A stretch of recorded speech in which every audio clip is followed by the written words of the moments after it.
Good morning students, myself Abhishek Sharma from Mount Litra Z School Jhansi. As you know that we are pursuing 4th chapter of class 11 business studies. The name of chapter is business services. In this chapter we have already studied about banks, electronic method of transactions, insurance, principles of insurance, difference between insurance and assurance. Today I am going to start a new topic, that is type of insurance. This topic is quite big and broad enough, so I have decided to go for life insurance today.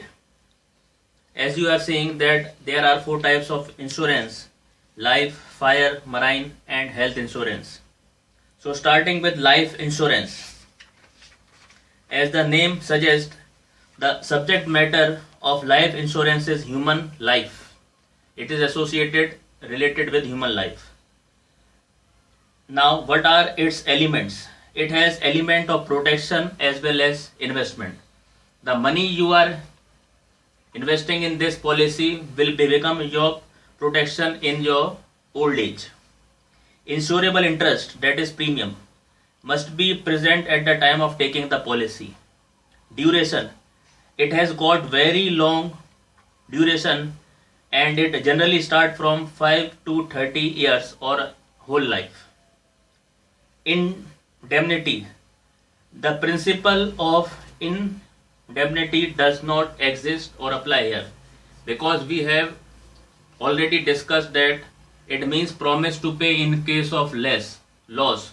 So death is certain and it will surely come. So here principle of indemnity will not exist.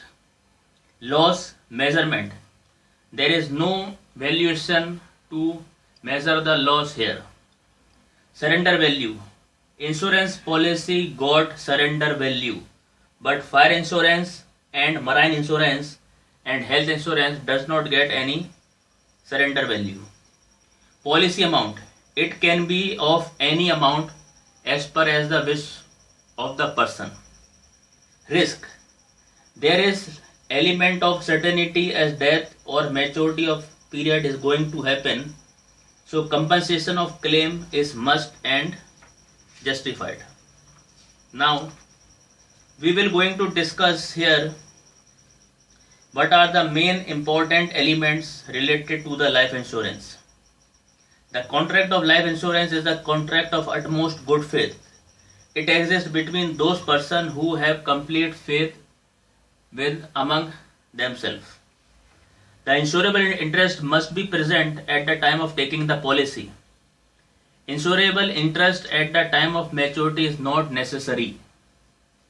Life insurance contract is not a contract of indemnity, as I have said earlier in my lecture, because that is certain. The life of human being cannot be compensated. That is why the amount payable in life insurance on the health of the assured is fixed and in advance. For fixing the premium amount, the insurance company relies on the statistics of mortality, that is death rate, and morbidity, that is illness. It is hard to predict when a person will die, so insurance company rely on the statistical data for fixing the premium amount. In life insurance contract, the premium can be paid monthly, quarterly, half-yearly or annually, and the insurer pays the policy amount at the death or an expiry of a specific time period, which is popularly known as maturity or maturity time of policy. The principle of indemnity, principle of contribution and principle of subrogation, basically these 3 are the principle of insurance and they are associated with insurance, are not applicable to life insurance policy. In life insurance, the insured has to pay a fixed amount of premium and in return the compensation is assured at his death or at the maturity period, whichever comes earlier. So students, that's all for today regarding life insurance policy. Thank you and have a nice day.